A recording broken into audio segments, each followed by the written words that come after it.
Hello dear students, I hope आप लोग अच्छे होंगे और अपने घर पे सेफ होंगे। डियर स्टूडेंट्स, एक बहुत ही मजेदार टॉपिक में आपसे डिस्कस कर रहा हूं। जी हाँ, सिर्फ 5 मिनट, आपके 5 मिनट ऑफ कोर्स आपने स्क्रीन पे देख लिया होगा। और ये आज की डेट में इंपॉर्टेंट है because it most probably exam में आपसे पूछ सकते हैं। सेकंड, जो कि देखिए जो प्रोफेशन है, जी हाँ, जहाँ आपका प्रोफेशन जो बनने वाला प्रोफेशन है, जी हाँ, कंपनी सेक्रेटरी का जो प्रोफेशन है, उसमें अक्सर ऐसा होता है कि इस टॉपिक के साथ आपका इत्तेफाक होता ही होता है। सो इस टॉपिक को बहुत ध्यान से सुनिएगा। ट्रस्ट मी, 5 मिनट में याद कराने का गारंटी ले रहा हूं। 5 मिनट में आपको टॉपिक पूरा याद हो जाएगा। इवन आई बिलीव दैट कि आपको शायद इसे बुक से भी नहीं पढ़ना पड़ेगा। सिर्फ 5 मिनट में याद कर लेंगे हम इसे और समझ भी लेंगे अच्छे से। सो डियर स्टूडेंट्स, फटाफट से स्टार्ट करते हैं। आप स्क्रीन पे बार बार ना देखिएगा, मैं पहले बता देता हूं आपको, फिर आप ही का है, आप ही देखिएगा, ठीक है। सो ध्यान सुनिएगा, मैं यहां डिस्कस करने वाला हूं, जी हाँ, सीएस प्रोफेशनल स्टूडेंट्स के लिए एंड सीएस एग्जीक्यूटिव स्टूडेंट्स के लिए एक इंपॉर्टेंट टॉपिक जो कि आप देख रहे होंगे। जी हाँ, serious fraud investigation. Serious fraud investigation office. जी हाँ, आपने अब तक शायद नाम तो सुना होगा, डेफिनेटली नाम सुना होगा, और नहीं सुना है तो अच्छे से सुन लीजिएगा कि सीरियस फ्रॉड इन्वेस्टिगेशन ऑफिस जो है, दरअसल इसे सेटअप किया गया बाय द सेंट्रल गवर्नमेंट। ठीक है, it is setup bye the central government and ये सेंट्रल गवर्नमेंट ने सेटअप किया है under the ministry of corporate affairs. Sir actually problem क्या है, देखिए बेटा, समझेगा। कंपनी के कई बार अफेयर्स इस तरह के होते हैं, अफेयर्स, या ऑफ कोर्स मान लीजिएगा डायरेक्टर लोग जो हैं वो अपनी ड्यूटी प्रॉपर नहीं कर रहे हैं, या वो कंपनी के साथ जो उनका फिड्यूशियरी रिलेशनशिप है उसमें गड़बड़ कर रहे हैं, या कंपनी का कोई एम्प्लॉय जो है वो कंपनी का गवर्न कर रहा है, जी हाँ, एम्पजलमेंट आपने नाम सुना होगा, ऐसी एक्टिविटी कर रहा है, या कंपनी की इस तरह की बिजनेस एक्टिविटी कर रही है जो अनलॉफुल है और उसका इंपैक्ट पब्लिक इंटरेस्ट पे आ रहा है, या कंपनी के शेयर होल्डर्स को लगता है कि कंपनी जो वर्क कर रही है वो उन कंपनी के इंटरेस्ट में नहीं है, कंपनी के फेवर में नहीं है। इन सर्टेन केसेस, जी हाँ, याद रखिएगा, या आरओसी को लगता है, ऑफ कोर्स आरओसी को लगा, ये इंस्पेक्टर को लगा, जी हाँ, सेक्शन 208, अंडर सेक्शन 208 याद होगा आप लोगों को, जहां इंस्पेक्टर को लगता है इन्वेस्टिगेट करके कि कंपनी के अफेयर्स प्रॉपर्ली कंडक्ट नहीं हो रहे हैं, वहां कुछ ना कुछ गड़बड़ है, और उस गड़बड़ को इन्वेस्टिगेशन करने के लिए याद रखिए कि स्पेसिफिक डिपार्टमेंट है, जी हां, सीरियस फ्रॉड इन्वेस्टिगेशन ऑफिस। जी, ये सीरियस फ्रॉड इन्वेस्टिगेशन ऑफिस जो है वो मिनिस्ट्री ऑफ कॉर्पोरेट अफेयर्स के अंडर में आता है। आई होप आप फैमिलियर हैं मिनिस्ट्री ऑफ कॉर्पोरेट अफेयर्स के साथ में। ऑलराइट, सो अब सर इसमें क्या होगा, देखिएगा, सीरियस फ्रॉड इन्वेस्टिगेशन ऑफिस जो है, जैसे मैंने बताया कि एमसीए के अंडर में आता है, यहां पे कुछ एक्सपर्ट्स होंगे, जी हाँ, जिनके पास नॉलेज और एक्सपीरियंस होगा, लाइक अकाउंटेंसी, लॉ, फाइनेंस, ठीक है, information technology, investigation, company law, capital market, इस तरह के एक्सपीरियंस वाले यहां पर याद रखिएगा ऑफिसर्स की अपॉइंटमेंट होगी। ये ऑफिसर्स आप सोच रहे होंगे सर इतने अलग अलग एक्सपीरियंसेस के, हाँ, एक्चुअली क्या होता है, डिपेंड्स ऑन कि किस तरह की कंपनी किस तरह का बिजनेस में एंगेज है और किस तरह के इन्वेस्टिगेशन, किस तरह के मैटर्स को इन्वेस्टिगेट करना है। Let's take example of it. मान लीजिएगा किसी कंपनी में कोई जो घोटाला हो रहा है, जी हाँ, जहां अनफेयर प्रैक्टिसेस हो रही हैं, वो रिलेट करती हैं कंपनी के अकाउंट से। सो क्या होगा, जो इस पैनल में अकाउंट्स के एक्सपर्ट होंगे, या फॉरेंसिक ऑडिट में, या आपने सुना होगा फॉरेंसिक ऑडिट, नहीं सुना है तो पूछ सकते हैं, हम डेफिनेटली आंसर करेंगे, ठीक है। सो जो फॉरेंसिक ऑडिट से रिलेटेड कोई भी ऐसा मैटर होगा जो कि स्पेसिफिकली अकाउंटेंसी से रिलेटेड है, तो हम ऐसे एक्सपर्ट्स को अपॉइंट करेंगे उस मैटर को इन्वेस्टिगेट करने के लिए। ऑलराइट, तो ये इसलिए डिफरेंट तरह के अलग अलग एक्सपीरियंसेस के, अलग अलग नॉलेज वाले एक्सपर्ट्स की रिक्वायरमेंट होती है। अच्छा, अब यहां एक इंपॉर्टेंट एस्पेक्ट ये अराइज होती है कि सर एक्चुअली क्या इसमें भी कोई हेड ऑफ डिपार्टमेंट होगा? ऑफ कोर्स, जी हाँ, सीरियस फ्रॉड इन्वेस्टिगेशन ऑफिस में एक हेड ऑफ द डिपार्टमेंट होगा, जो एक डायरेक्टर होंगे, जी हाँ, जो डायरेक्टर होंगे, और जो रैंक होगी, जिनकी रैंक होगी at least joint secretary of the government of India. जी याद कर लीजिएगा, रैंक होगा उनका joint secretary of government of India के। ऑलराइट सर, अब क्या होगा, अब सुनिएगा बहुत ध्यान से, क्या होगा, ऐसी 4 सिचुएशन अराइज हो सकती हैं जब एसएफआईओ इन्वेस्टिगेट करेगा कंपनी के अफेयर्स में। वो 4 सिचुएशन क्या हो सकती हैं, ध्यान से सुनना, याद करना, ठीक है। पहला फैक्ट तुमको बताए थे, कौन स्टैब्लिश करेगा, सेंट्रल गवर्नमेंट। ऑलराइट, किसके अंडर में आता है, मिनिस्ट्री ऑफ कॉर्पोरेट अफेयर्स के अंडर में आता है। इसमें कौन से एक्सपर्ट्स होंगे, जिनके पास अकाउंटेंसी, लॉ, या ऑडिटिंग, फॉरेंसिक ऑडिट, या हम बोलेंगे information technology, investigation, company law, capital market, इस तरह के एक्सपर्ट्स जिनके पास इसका नॉलेज होगा और एक्सपीरियंस होगा। मैंने जैसे आपको बताया कि जिस तरह का मैटर होगा उस तरह के एक्सपर्ट्स यहाँ पे अपॉइंट कर दिए जाएंगे। अब क्या होगा, जो डायरेक्टर्स हैं, जो मैंने बताया को डायरेक्टर जो होंगे हेड ऑफ डिपार्टमेंट, जी हाँ, ये एडमिनिस्ट्रेशन के लिए, ताकि स्मूथ फंक्शनिंग हो सके। याद रखिएगा, इन्वेस्टिगेशन ये लेंथी चलता रहे नहीं, इन्वेस्टिगेशन टाइमली हो सके, इसलिए इसका एडमिनिस्ट्रेशन जो हेड ऑफ डिपार्टमेंट करेंगे, जो कि डायरेक्टर होंगे। ऑलराइट, अच्छा क्या होगा, 4 सिचुएशन याद करना बेटा, 4 सिचुएशन ऐसा आएगा जहां पर ये इन्वेस्टिगेशन कर रहेंगे। पहला सिचुएशन ऐसा हो सकता है कि रिपोर्ट या कोई रिसिप्ट की इंफॉर्मेशन रजिस्ट्रार से या इंस्पेक्टर से, ऑफ कोर्स याद रखेंगे, on the receipt of report, on the receipt of report, याद कर लीजिएगा, on the receipt of report, on the receipt, क्या रिसीव करी रिपोर्ट, किससे करी, रजिस्ट्रार से या फिर इंस्पेक्टर से, अंडर सेक्शन 208। ऑलराइट सर, याद हो गया। पहला सिचुएशन हो सकता है जब वो इन्वेस्टिगेट करेगा। Alright, SFIO। दूसरी सिचुएशन क्या हो सकती है, ध्यान से याद करिएगा फटाफट से, on intimation of, on intimation, कैसे इंटीमेशन मिलेगा, एसआर पास करके। कौन एसआर पास करता है आप जानते हैं, स्पेशल रेजोल्यूशन कंपनी में पास होगा, एंड दैट कंपनी के शेयर होल्डर्स को लगता है कि कंपनी का अफेयर्स प्रॉपर्ली कंडक्ट नहीं हो रहा है, in that case. So second situation क्या हो सकती है, ऑन इंटीमेशन, कब, SR pass by the company in its general meeting and requires that investigate the affairs of the company. Alright sir, एक क्या सिचुएशन हो सकती है, आपने बेटा आपने पढ़ा होगा, जहां मैं उम्मीद कर रहा हूं आप लोगों ने पढ़ा होगा कि माइनॉरिटी या मेजॉरिटी वाले, या फिर जहां हमने ऐसे केसेस पढ़े थे जहां मिसमैनेजमेंट के मैटर्स पढ़े थे हम लोगों ने, ऐसे मैटर्स जहां कंपनी के शेयर होल्डर्स को लगता है कंपनी का बिजनेस प्रॉपर्ली कंडक्ट नहीं हो रहा है, या कंपनी के शेयर होल्डर्स या कंपनी के डायरेक्टर्स अपनी पावर का मिसयूज कर रहे हैं। ऑलराइट, तो ऐसा सिचुएशन में भी हो सकता है कि एसआर पास करके, ऑफ कोर्स याद देखिए रिक्वायरमेंट एसआर है, एग्जाम में अगर केस स्टडी आती है तो याद देखिएगा, आप इस पर ऑब्जर्व कीजिएगा कि वहां एक रिक्वायरमेंट है। जी हाँ, अगर SFIO अगर इसको इन्वेस्टिगेट करेगा कंपनी के कहने पर, तो वहां से एसआर पास होना जरूरी है। थर्ड सिचुएशन होगी जहां in public interest, sir public interest for example, बहुत ध्यान सुनेगा, कंपनी ने मान लीजिएगा वो इन्वेस्टमेंट स्कीम इंट्रोड्यूस की है, और इन्वेस्टमेंट स्कीम इंट्रोड्यूस करी है, और उसने दरअसल जो इन्वेस्टमेंट इन स्कीम इंट्रोड्यूस की है, वो दरअसल लॉ के साथ कंपाइल नहीं करती और कहीं ना कहीं डिफ्रॉड कर रही है। ठीक है, अब वो डिफ्रॉड जो है ना, ध्यान सुनिएगा, उसका इंपैक्ट क्या होगा, वो क्रिमिनल एक्टिविटी होगी, फ्रॉड कर रही है वो, फ्रॉड, यहाँ पे फ्रॉड आ रहा है।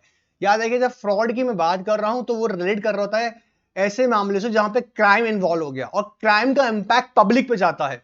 तो ऐसी कोई सी भी एक्टिविटी जहां पर क्रिमिनल, जी ऑफ कोर्स कोई फ्रॉडुलेंट एक्टिविटी हो रही है, ऑफ कोर्स, और उस फ्रॉडुलेंट एक्टिविटी का इंपैक्ट पब्लिक पे जाएगा, तो in the interest of the public, in the interest of public भी इन्वेस्टिगेट कर सकता है। And the fourth situation is, अगर किसी भी सेंट्रल गवर्नमेंट या स्टेट गवर्नमेंट के डिपार्टमेंट ने स्पेसिफिकली रिक्वेस्ट किया है कि इस पर्टिकुलर कंपनी के मामले को आप इन्वेस्टिगेट कीजिएगा, लेट्स एग्जांपल ऑफ इट, मान लीजिएगा एक्साइज या कस्टम डिपार्टमेंट से एक रिक्वेस्ट आता है SFI के पास में कि कंपनी जो है ये इसके अफेयर्स क्लियर नहीं है, ये कस्टम या फिर या ऑफ कोर्स एक्साइज डिपार्टमेंट को बोलता है कि कंपनी कहीं ना कहीं you know what non compliance कर रही विद द लॉ, या कंपनी की इंटेंशन क्लियर नहीं है, जिस तरह के वो प्रोडक्ट्स में डील कर रही है वहां कुछ ना कुछ गड़बड़ है, या ऐसे प्रोडक्ट्स में डील कर रही है जो कि अनलॉफुल है, या ऐसे प्रोडक्ट्स में डील कर रही है जिनके लिए स्पेसिफिक परमिट चाहिए बट वो परमिट्स कंपनी के पास स्पेसिफिक नहीं है, या बियॉन्ड द लिमिट कर रही है।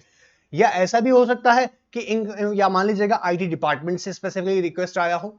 सो सिचुएशन नंबर 4 क्या हो सकती है, on the request receive from the department of the central government and state government. 4 situation अभी भी आपको याद कराते हैं, वापस से बोल देते हैं। पहला, on receipt of report, on receipt of report, please please please बोलिए, याद नहीं हो पाएगा, मैं बता रहा हूं आपको, याद करने का बेस्ट तरीका है बोल के याद करना है। सो पहला सिचुएशन क्या होगा, on the receipt of report, on the receipt of report from the registrar और इंस्पेक्टर अंडर सेक्शन 208, याद हो गया, 208 कंपनीज एक्ट। ऑलराइट, दूसरा क्या होगा सिचुएशन, जल्दी फटाफट, जहां पर एसआर मिला, तो on intimation of SR pass by the company that requires that investigate affairs of the company. तो कब ऑन इंटीमेशन, कब बाईपासिंग एसआर, कहां पे होगा, कंपनी का, कंपनी को लगता है, कंपनी का शेयर होल्डर्स को लगता है कंपनी का अफेयर ठीक नहीं चल रहा है। ऑलराइट, एंड सिचुएशन नंबर 3 याद करिए फटाफट से, in the public interest, sir public interest. And the situation number 4, जल्दी से एक बार, जल्दी, fourth, on receipt of the request from the department of central government and the state government. याद हुआ? ऑलराइट सर, सर अब क्या होगा, ध्यान सुनेगा, बहुत ध्यान सुनेगा। अब क्या होगा, जैसे ये सिचुएशन अराइज होगा ना, इस चारों में से कोई से भी सिचुएशन आ गया, जो डायरेक्टर मैंने आपको बताया यहां पे, जो डायरेक्टर होंगे किसके, SFIO के, वो डायरेक्टर क्या करेंगे, टीम असाइन करेंगे। एक्चुअली टीम मैंने आपको बताया था, जिस तरह का मैटर होगा, मैंने अभी एग्जांपल ले लिया, मान लीजिएगा कैपिटल मार्केट से रिलेटेड मैटर है, तो वो कैपिटल मार्केट वाले एक्सपर्ट्स के कुछ एक्सपर्ट्स को लेंगे, ऑफ कोर्स जो उसका पैनल बना हुआ है एसएफआई को, उसमें उस एक्सपर्ट्स जो होंगे वो इंस्पेक्टर्स होंगे, उनको एज अ डेजिग्नेट किया जाएगा इंस्पेक्टर। तो जितने भी डेजिग्नेटर हो सकते हैं, 1 2 3 4 5, जैसी रिक्वायरमेंट होगी, जैसा डायरेक्टर को फिट लगेगा। तो मान लीजिएगा सेंट्रल गवर्नमेंट ने बोला नहीं यार चलो उस मामले को इन्वेस्टिगेट करो, एसएफआई के पास ये इंफॉर्मेशन आया, ऑर्डर आया कहां से, सेंट्रल गवर्नमेंट से। ऑलराइट, सेंट्रल गवर्नमेंट के ऑर्डर आने में याद देखिएगा, जब सेंट्रल गवर्नमेंट का ऑर्डर आएगा, उस ऑर्डर में स्पेसिफिकली लिखा होगा कि investigation must be completed with in 60 days और 90 डेज और 120 डेज। जो भी टाइम ड्यूरेशन होगी वो मेंशन की जाएगी बाय द सेंट्रल गवर्नमेंट, वो बताएगा कि ऑर्डर में कि कितने दिन के अंदर इन्वेस्टिगेशन कंप्लीट हो जाना चाहिए। तो डायरेक्टर क्या करेंगे, टीम असाइन करेंगे जिसके अंदर नंबर ऑफ इंस्पेक्टर्स हो सकते हैं, सिंपल है। अच्छा, फिर क्या होगा, ये इन्वेस्टिगेट करेंगे और अपनी रिपोर्ट सबमिट करेंगे, किसको सबमिट करेंगे, सेंट्रल गवर्नमेंट को, ठीक है। ऑलराइट सर, फिर जनरली क्या होता है, जब भी इन्वेस्टिगेट करते हैं मैटर को, बहुत ध्यान से सुनना बेटा, बहुत सिंपल सा प्रोसेस है, इन्वेस्टिगेट करते हैं मैटर को, तो इनको या देखिएगा, जो भी कंपनी के ऑफिसर्स, कंपनी के employees, they have to provide assistant to such officers. इन ऑफिसर का नाम बेटा होगा इन्वेस्टिगेशन ऑफिसर। नाम बोल लीजिएगा, क्या नाम होगा, इन्वेस्टिगेशन ऑफिसर। इन्वेस्टिगेशन ऑफिसर को असिस्ट करना होगा, ये मैंडेटरी है कंपनी के ऑफिसर्स को, कंपनी के एम्प्लॉइज को। ऑलराइट, ठीक है सर। अब क्या होगा, सेंट्रल गवर्नमेंट चाहे तो इंटरिम रिपोर्ट भी डिमांड कर सकती है। Let's example of it, central government को ये जानना है कि भाई इन्वेस्टिगेशन प्रोसेस कहां तक पहुंचा है, ये कोई इमीडिएट एक्शन लेना है सेंट्रल गवर्नमेंट को। For that purpose central government interim report मांग सकता है। इंटरिम रिपोर्ट आप जानते होंगे कि अभी तक इन्वेस्टिगेशन पूरी तरह से कंप्लीट नहीं हुआ है। ऑलराइट, तो ऐसा सिचुएशन में जब कंप्लीट नहीं हुआ है और एक इमीडिएट एक्शन लेना सेंट्रल गवर्नमेंट को, तो सेंट्रल गवर्नमेंट क्या कर सकता है, या मैं सेंट्रल गवर्नमेंट जिसको बार बार कह रहा हूं, याद रखिएगा, मिनिस्ट्री ऑफ कॉर्पोरेट अफेयर्स है। ऑलराइट, तो क्या होगा कि सेंट्रल गवर्नमेंट क्या मांग सकता है, इंटरिम रिपोर्ट भी, इंटरिम इन्वेस्टिगेशन रिपोर्ट भी। फर्दर, जब भी इन्वेस्टिगेशन जैसे ही कंप्लीट हो जाएगा, और याद देखिएगा वो विद इन टाइम फ्रेम करनी मैंडेटरी है। टाइम फ्रेम कौन बताएगा, central government. Again I am telling you, minister of corporate affairs. Alright, उस टाइम फ्रेम के अंदर कंप्लीट करते ही उसकी फाइनल इन्वेस्टिगेशन रिपोर्ट भी सबमिट करनी होगी to the central government. Alright, आइए फटाफट जाइएगा, याद हुआ होगा, उम्मीद कर रहा हूं याद हुआ होगा, फटाफट स्क्रीन पे आ जाइएगा, अब आ जाइएगा, देखिएगा। सीरियस फ्रॉड इन्वेस्टिगेशन ऑफिस, कहता है establish bye the central government. क्या ये मल्टी डिसिप्लिनरी ऑर्गेनाइजेशन है, under MCA, ministry of corporate affairs, बोल तो जाएगा, एस्टैब्लिश बाय सेंट्रल गवर्नमेंट, किसका अंडर में आता है, मिनिस्ट्री ऑफ कॉर्पोरेट अफेयर्स का। सर इसमें क्या होगा, consist with the experts having knowledge and experience, accountancy का नॉलेज होना चाहिए, फॉरेंसिक ऑडिटिंग का हो, लॉ हो, information technology, investigation, company law, capital market. I hope you all are familiar with those terms, सबको पता होगा। ऑलराइट सर, नाउ अब क्या होगा, देखिए बेटा, ये क्वेश्चन बन सकता है, investigation to affairs of the company कब, situation number first on receipt of the report of ROC और इंस्पेक्टर अंडर सेक्शन 208। कहां आरओसी को लगा यार ये गड़बड़ हो रहा है इस कंपनी के अंदर, इस कंपनी के अंदर गड़बड़ हो रहा है, इन्वेस्टिगेट कीजिएगा, तो इन्वेस्टिगेट करेगा। ऑलराइट, या inspector under section 208। Second situation हो सकता है on intimation of SR pass by the company. जी हां, अगर कंपनी के शेयर होल्डर्स को लगता है कि सर कंपनी का अफेयर ठीक नहीं चल रहा है, तो उसके लिए एसआर की रिक्वायरमेंट होगी, ओआर से काम नहीं चलेगा। पहला कौन सा, याद कर लीजिएगा, on receipt of the report of किसका, आरओसी का, एंड या हो सकता है इन्वेस्टिगेशन ऑफिसर, जहां पे हम बोलेंगे इंस्पेक्टर अंडर सेक्शन 208। याद होगा आपको, सेक्शन 208 में स्पेसिफिकली सेंट्रल गवर्नमेंट अपॉइंट करता है। Alright sir, in public interest हो सकता है, सिचुएशन नंबर थर्ड, या तो फिर पब्लिक इंटरेस्ट में भी हो सकता है। पब्लिक इंटरेस्ट में मैंने जैसे बताया आपको कि कब होता है, जनरली जब कंपनी कोई फ्रॉड कंडक्ट कर रहा है जिसका इंपैक्ट जो है पब्लिक पे जा रहा है, और आप जानते हैं फ्रॉड जो होता है वो एक क्राइम है, alright. And situation number fourth, on request from the Department of Central Government and State Government। याद हुआ, क्लियर एकदम। जैसे मैंने बताया आपको, अलग अलग डिपार्टमेंट्स, सेंट्रल गवर्नमेंट के डिपार्टमेंट, स्टेट गवर्नमेंट के डिपार्टमेंट्स, लोकल बॉडीज हैं, उनको लगता है कि ये कंपनी का अफेयर प्रॉपर नहीं कंडक्ट हो रहा है, इन दैट केस वो भी। ऑलराइट, 4 सिचुएशन याद हुआ आप लोगों को। नेक्स्ट पकड़ते हैं, देखो फटाक से, यहाँ कुछ मैंने नोट पढ़ने वाले पॉइंट मेंशन कर दिए अलग से। ये देखिएगा, SFIO headed by the director as the HOD, head of department, HOD stands for head of department, head of department in the rank of क्या होगा, joint secretary of the government of India, joint secretary of the government of India, government of India, joint secretary of government of India. Sir joint secretary, हाँ जी, यहां पर concern authority कौन सी है, MCA, joint secretary of India. All right sir. Investigation must be completed within a time frame as ordered by the central government. Of course जितना time duration किसने बताया होगा, सेंट्रल गवर्नमेंट, इन ऑर्डर, वो complete हो जाना चाहिए। Sir ठीक है, कर देंगे। नाउ फर्दर प्रोसीजर क्या होगा, बहुत सिंपल सा प्रोसीजर है। प्रोसीजर अंडर सेक्शन 212 सबसेक्शन 1 क्या होगा, सेंट्रल गवर्नमेंट में साइन इन्वेस्टिगेशन, बोलेगा हाँ जी इन्वेस्टिगेशन करना सीसी को लगता है तो, इन इट्स ओपिनियन अगर सेंट्रल गवर्नमेंट को लगता है तो कंपनी का अफेयर्स इन्वेस्टिगेट कीजिएगा। बोला सर कर देंगे। क्या करना पड़ेगा, director of SIFO, serious fraud investigation office, designate करेगा such number of inspector as considered necessary. ये कौन डिसाइड करेगा, डायरेक्टर, कितना और कौन सा चाहिए। इसे बोलते हैं दरअसल वर्किंग टीम। जी हाँ, वर्किंग ग्रुप भी बोलते हैं, वर्किंग टीम भी बोलते हैं, जो सब्जेक्ट मैटर के अकॉर्डिंग होगी, जिस तरह का मैटर होगा। इन्वेस्टिगेशन करने होगा, हाँ जी इन्वेस्टिगेशन करेंगे। प्रोसीजर मेंशन किया हुआ है chapter 14 of company act 13, alright, and submit a report to central government. Sir मतलब इन्वेस्टिगेशन करने का प्रोसीजर मेंशन किया हुआ अंडर चैप्टर 14। बेटा सीएस प्रोफेशनल है, सीएस कंपनी लॉ का बुक में नहीं कह रहा हूं, कंपनीज एक्ट का चैप्टर 14 प्रोसीजर मेंशन किया हुआ है, ठीक है। एंड फर्दर कंपनी का जो भी लोग ऑफिसर लोग होगा ना, कंपनी का officer employ shall provide assistance. किस तरीके से असिस्टेंस मिलती है जनरली, भाई इंफॉर्मेशन चाहिए, इंफॉर्मेशन प्रोवाइड करो, डॉक्यूमेंट्स हैं, डॉक्यूमेंट्स जो एक्सप्लेनेशन चाहिए, कोई बुक्स दिखानी है, ऑलराइट, रजिस्टर्स मेंशन करने, रजिस्टर्स अगर डिमांड कर रजिस्टर शो करिएगा तो ये कंपनी के लिए मैंडेटरी है, उसको करना पड़ेगा। सर कर देंगे। फिर क्या होगा, सेंट्रल गवर्नमेंट ना, सेंट्रल गवर्नमेंट देखो बेटा, सेंट्रल गवर्नमेंट क्या करेगा, मे ऑर्डर फॉर इंटरीम रिपोर्ट। जी हाँ, अगर सेंट्रल गवर्नमेंट चाहे तो इंटरीम रिपोर्ट की डिमांड कर सकती है, may order for interim report, all right, and in completion of the investigation shall submit an investigation report to the central government, all right।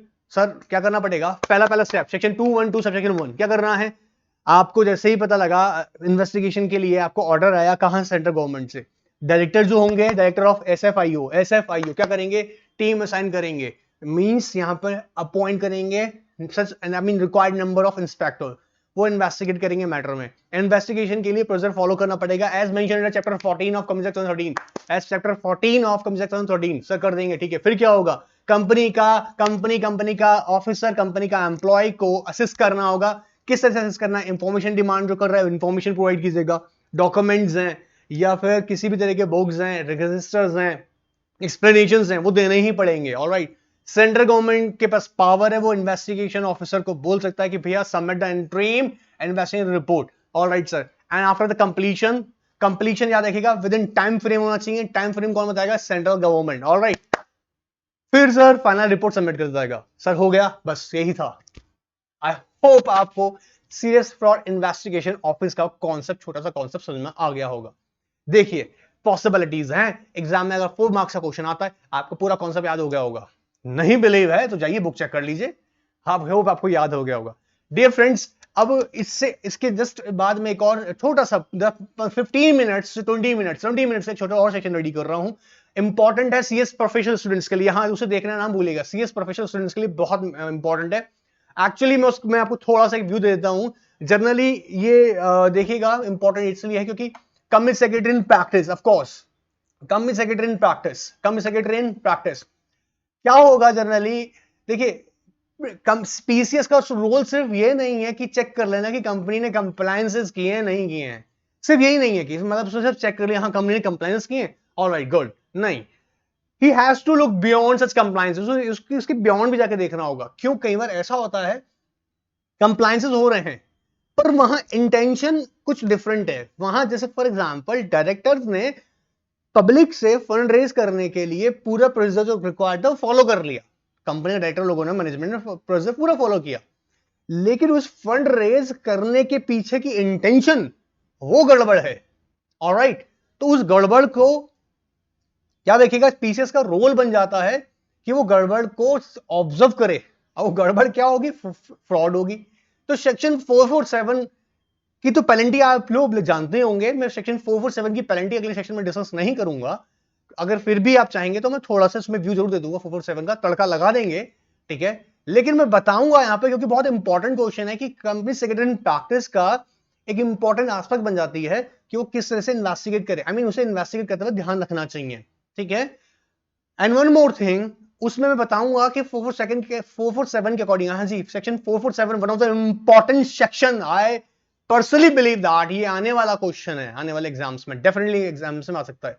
तो 447 के अंदर मैं बताऊंगा कि कौन कौन से ऐसे सब्जेक्ट मैटर्स हैं जो जो जो कहीं ना कहीं फ्रॉड को इंडिकेट कर रहे हैं, ठीक है। तो थोड़ा सा एग्जांपल ले लेते हैं फटाफट से यार, सुन लो यार, ध्यान सुन लो। कहता है कोई भी act, any act committed with intention, अच्छा कमिट कौन कर रहा होगा, क्या तो कंपनी का कोई भी पर्सन, जो भी कंपनी का पर्सन होगा, ठीक है, या कोई और पर्सन कर रहा होगा with the consent of such person. Sir मतलब नहीं आया समझ में। कहता है any act committed by any person, मतलब फॉर एग्जांपल कंपनी का डायरेक्टर लोग, कंपनी का मैनेजमेंट का लोग, कंपनी का एम्प्लॉय वगैरह ये लोग कर रहा है कुछ गड़बड़, ठीक है, या फिर ये नहीं कर रहा है, इनके साथ मिलकर कोई और कर रहा है, डायरेक्टली ये नहीं कर रहा, डायरेक्टर लोग नहीं कर रहा। सर मतलब आपने सुना होगा अनपब्लिश्ड सेंसिटिव इंफॉर्मेशन। सपोज मैं कंपनी का डायरेक्टर, मैं क्यों, कोई और कंपनी का डायरेक्टर, उस कंपनी के डायरेक्टर ने बाहर वाले पर्सन को, जो कि कंपनी से को रिलेट नहीं करता है, लेकिन बाहर किसी पर्सन को अनपब्लिश्ड प्राइस एंड इंफॉर्मेशन की खबर दे रहा है कि यार कंपनी है ना बोनस शेयर लेके आने वाला है, तू शेयर खरीद ले, कंपनी ना एक काम करने वाला है, कंपनी डिविडेंड डिक्लेयर करने वाला है, तू शेयर खरीद ले। तो ये नहीं कर रहा है लेकिन वो कर रहा है। 447 में मजे की बात यह है कि इस व्यक्ति को, जो कंपनी का पर्सन है, उसे तो हम कवर करेंगे, साथ ही साथ वो भी जो इसके साथ में जुड़ा हुआ होगा। वहां एक वर्ड यूज होता है connivance, by any other person connivance with, मतलब कनाइमेंस मतलब होता है विद द कंसेंट, ऑलराइट।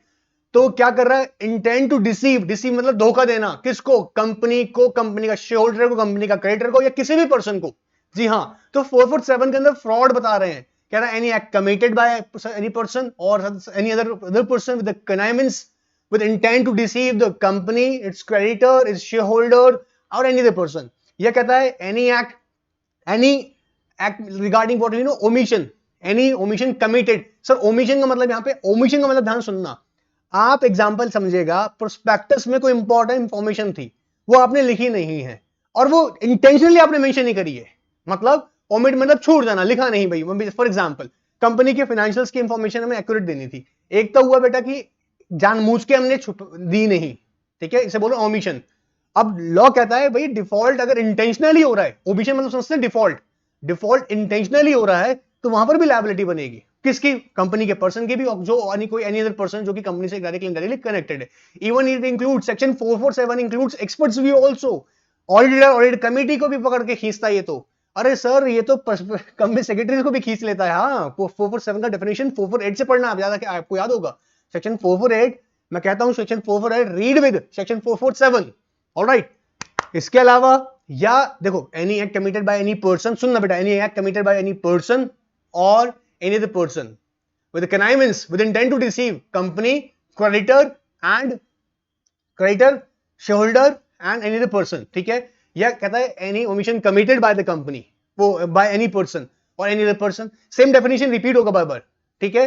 दूसरे में मैं अगर आपका ध्यान लेके जाऊं तो बुक में देखना बेटा ध्यान से एक बार, कहता है एनी एक्ट कमिटेड, दूसरा कहता है any omission committed, any omission मतलब कि डिफॉल्ट कर दिया गया है। थर्ड यहां पे कहता है any concealment of any fact, conceal मतलब छुपाना, प्रोस्पेक्टस या किसी भी ऐसे डॉक्यूमेंट में जो इंफॉर्मेशन देनी थी, let's example of it, financial statements में इंफॉर्मेशन देनी थी लेकिन हमने कुछ डेटा हाइड कर दिया है जानबूझ के, लाइक कंपनी के लॉसेस हुए जबरदस्त लेकिन हमने दिखाए नहीं, कंपनी के फंड की यूटिलाइजेशन की बात करें तो कंपनी के फंड यूटिलाइजेशन को हमने गलत ऐसे रिप्रेजेंट किया हुआ है और कुछ फैक्ट्स को हमने छुपाया हुआ है। तो कहता है एनी कंसीलमेंट ऑफ फैक्ट, कैन जी क्या sir, any concealment of any fact. And fourth number की सिचुएशन समझना, ये सब फ्रॉड के केसेस हो रहे हैं, फ्रॉड हो रहा है यहाँ पे, ठीक है। और बेटा ये फ्रॉड जहां हो रहा है वहां 4476 में चला आ रहा है, 447 खतरनाक सेक्शन है, बताऊंगा मैं, ऑलराइट। अब रीड किए हुए हैं आप लोग, एंड नहीं किए तो पूछ सकते हैं। एंड फोर्थ सिचुएशन क्या होती है, एनी, सर क्या, पोजीशन का मिसयूज, क्या sir, sir abuse of any position, क्या, any abuse of position, like take example of it, company का डायरेक्टर लोग फिड्यूशियरी रिलेशनशिप में होता है ना कंपनी के, तो कहीं ऐसा तो नहीं है डायरेक्टर लोगों का जो पावर है वो कहीं अपना मिसयूज कर रहे हैं अपने खुद का बेनिफिट के लिए, ऑलराइट। चार सिचुएशन, पहला बेटा बड़क से बोलो, any act committed by any person और एनी अदर पर्सन, कैसे लिए, with connivance to with intent to what, any other person with connivance, कैसे? With intent to deceive company creditor shareholder, company creditor shareholder, alright, any other person.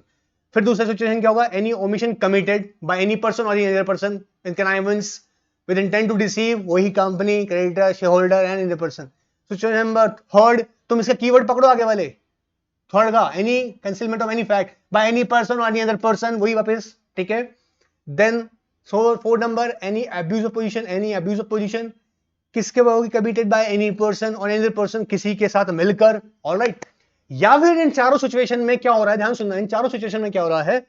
कोई undue advantage लेने की कोशिश कर रही है, कोई भी एक्ट करके या ओमिशन करके या कंसील करके, फैक्ट को कंसील करके, या फिर अपनी पावर को मिसयूज करके, कोई भी अनड्यू एडवांटेज।